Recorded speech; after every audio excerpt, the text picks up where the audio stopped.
So, I've got something super exciting for you today. We're diving into what was honestly an absolutely incredible match at the Champions Trophy, and I can't wait to break it all down with you, Keith. Oh man, you're not kidding, Alicia. Welcome everyone to the Big Match podcast, where we just witnessed South Africa absolutely dominate their opening game against Afghanistan at Karachi's National Stadium. What a way to kick things off, right? I mean, the energy in that stadium was just electric, and we've got so much to unpack today, from Rickleton's amazing century to some seriously impressive bowling performances. Absolutely. And let me tell you, we're going to break this down into 5 juicy segments for everyone. We'll start with our detailed match recap, then dive into those star performances that had us all on the edge of our seats. We'll also get into the tactical side, crunch some numbers in our stats corner, and look ahead to what's coming up next in the tournament. Speaking of what's coming up, I'm particularly excited about that Australia-England clash we'll be discussing later. But first, let's dive right into this match, shall we?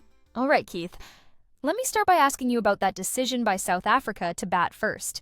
I mean, it really set the tone for everything that followed, didn't it? You know what, Alicia? It was absolutely brilliant, like something straight out of a cricket masterclass.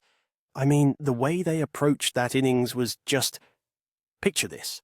Ryan Rickleton, fresh from his smoking hot form in the SA20, just walks out there and, well, makes that pitch look like it was designed in his backyard.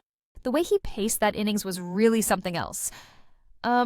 Especially that partnership with Bavuma. They just seemed to click, didn't they? Oh my goodness, they were like Batman and Robin out there. The two of them put together this beautiful 29-run partnership that just completely broke Afghanistan's spirit. And let me tell you, the way Rickleton got to his maiden ODI century was just pure class. 103 runs off 106 balls, making it look as easy as Sunday morning. And then that total of 350, I mean, that's pretty imposing in any game, right? Totally. But here's the thing that really made my day. It wasn't just Rickleton. We had Bavuma chipping in with 58, Van der Dussen getting 52, and Markram staying unbeaten on 52. It was like watching a well-oiled machine. You know what I mean? Let's talk about Afghanistan's chase because, well, they did have their moments, especially with Rahmat Shah. Yeah, poor Rahmat. It was like watching a one-man army out there. His 90 was absolutely brilliant, but... And this is the heartbreaking part. The next highest score was just 18. I mean, when your second-best contribution is barely making it to adult age, you know you're in trouble. The South African bowlers, especially Rabada, with those 3 wickets, just weren't giving them an inch. That bowling attack was pretty ruthless, wasn't it? I noticed they kept hitting that hard length consistently. Like a bunch of precision missiles, I tell you. In those first 15 overs, they bowled 33. Deliveries, either short or short of good length. It was like watching a masterclass in how to strangle a chase. Rabada, Ngidi, Mulder, they were all just relentless. Afghanistan never really got a chance to settle, and before you knew it, they were bundled out for 208 in the 44th over. All right, let's dive into those standout performances because, wow, there were quite a few players who really made their mark in this one. Oh man. We've got to start with Ryan Rickleton. Like, this guy just walked in there like he owned the place. You know what's crazy? He came into this tournament absolutely buzzing from the SA20, and, well, he just carried that form right into this game like he was playing in his backyard. I noticed his shot selection was just impeccable, wasn't it? Absolutely spot on. The way he constructed that innings was like watching an artist at work. He never looked rushed, never looked flustered, just kept rotating the strike and punishing the bad balls. And get this, he became the first South African to score a century on Champions Trophy debut. Talk about making a statement. But we can't forget about Rahmat Shah's innings for Afghanistan, even though it came in a losing cause. That was pure heart and determination right there. I mean, imagine scoring 90 off 92 balls when literally no one else in your team crosses 20. It's like... You know that scene in 300 where one warrior is fighting against an entire army? That was Rahmat today. And then there's Kagiso Rabada. Those figures of 3 for 3, pure class, wasn't it? The way he used that hard length. You know, that 148.3 kph thunderbolt that sent Ibrahim's middle stump for a walk was just wow. And the best part, he maintained an economy of just 4.23 in conditions that were supposedly good for batting. That's like being the designated driver at a party and still having the most fun. The fielding was pretty spectacular too. That catch by Bavuma at mid-on to dismiss Shahidi. Tell me about it. That catch was like something straight out of a superhero movie. You know what really impressed me though? The complete team performance from South Africa. From Rickleton's century to Rabada's bowling, from Bavuma's 50 to that incredible fielding. It was like watching a perfectly choreographed dance routine where everyone knew their steps. So let's break down the tactics that really shaped this match, because I noticed some fascinating patterns developing throughout the game. You know what? The most brilliant thing about South Africa's approach was, well, they basically wrote a masterclass on how to use pace bowling in these conditions. Like, in the first 15 overs, they bowled this relentless barrage of short and back-of-length deliveries. It was like watching someone repeatedly punch holes in Afghanistan's game plan. I noticed they were particularly aggressive with their lengths against Gurbaz early on. Absolutely. And here's the genius part. They essentially created this, like, stranglehold with those hard lengths. Picture this. 33 deliveries in just the first 15 overs were either short or short of good length. It's like they found Afghanistan's kryptonite and just kept using it. But what about Afghanistan's spin strategy? That seemed to not quite work out as planned. Oh man, that's where things went a bit sideways for them. You see, they've usually got this trump card in Rashid Khan and Noor Ahmad, but South Africa had clearly done their homework. I mean, Rickleton especially. Having faced Rashid in the SA20, he played him like he had the cheat codes. The field placements were quite interesting too. Here's the thing about that. South Africa kept this really aggressive field throughout, even when Afghanistan started getting a few boundaries. It's like they were saying, yeah, you might hit us for a few, but we're backing our plan. And speaking of plans, Afghanistan's bowlers seemed to lose their shape trying to counter-attack, especially Noor Ahmad. He was either too full or too short, never really finding that sweet spot. You know what I mean? The batting approach was pretty contrasting between the teams, wasn't it? That's the real story of the match right there. South Africa's batting was like this perfectly planned road trip.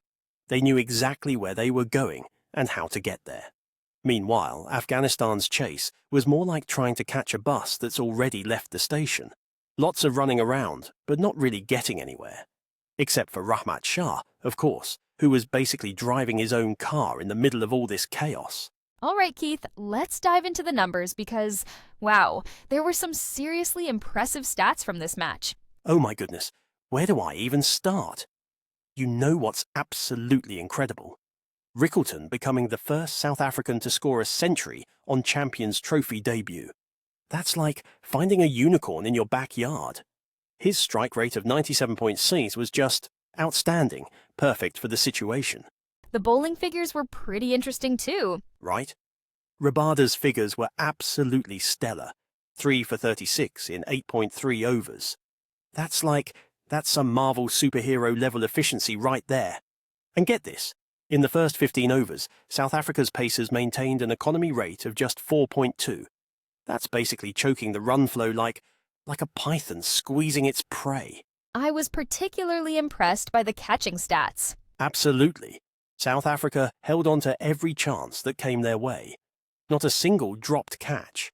The fielding efficiency rate was hovering around 97%, which is just absolutely bonkers for a day game in these conditions. Well, Keith, what a fantastic match we've just covered. Let's wrap up our thoughts on what this means for both teams going forward in the tournament. You know what? This was exactly the kind of statement South Africa needed to make. Like, they've just walked into this tournament and basically said, hey, remember us? I mean, coming off 6 straight ODI losses, this is like Rocky getting back up after taking a beating. You know what I mean? And Rickleton's performance, that really changes things for their batting lineup, doesn't it? Absolutely. It's like they found a new gear in their engine. with Rickleton firing at the top, Bavuma looking solid, and that middle order, whew, they're suddenly looking like serious contenders. And that bowling attack, when Rabada's on song like this, they're just absolutely lethal. What about Afghanistan, though? There were some positives there despite the loss. Yeah, Rahmat Shah's innings was like finding a diamond in the rough. But they've got some serious thinking to do about their fielding. I mean, those misfields were like watching Butterfingers at a juggling convention. But here's the thing. They've shown they can compete. They just need to put all the pieces together. So, Keith, let's shift our focus to what's coming up next in the Champions Trophy. We've got quite the blockbuster lined up, haven't we? Oh man, you're talking about Australia versus England in Lahore. Now that's what I call a proper cricket soap opera. It's like The Bold and the Beautiful meets Leather and Willow, if you know what I mean. These two teams absolutely love getting under each other's skin. I've heard there are some interesting team dynamics at play here, especially with Australia. You better believe it. Australia's coming in without their holy trinity of pace bowling. No Cummins, no Hazelwood, no Stark. It's like showing up to a gunfight with, well, different guns. But seriously, this opens up a massive opportunity for guys like Nathan Ellis and Sean Abbott to really make their mark. And England's been making some changes too, right? Absolutely. After that absolute hammering they took in India, like, we're talking 3-0 series loss, they've been shuffling things around.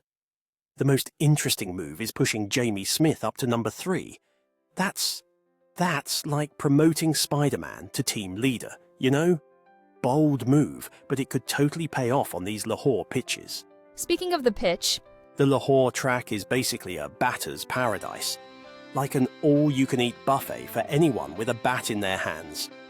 I'm expecting some seriously big numbers, especially with both teams desperate to bounce back and make a statement. Plus, with all these fresh faces trying to prove themselves, we might see some really exciting, fearless cricket. sounds like we're in for quite a show. Oh, you can bet your commentary box on that. It's going to be absolutely electric. These two teams could be playing tiddlywinks, and it'd still be intense. But with actual cricket at stake, this is going to be pure fireworks. Thanks everyone for joining us on the Big Match Podcast. Don't forget to like and subscribe so that you never miss an episode. Until next time, keep the cricket passion alive.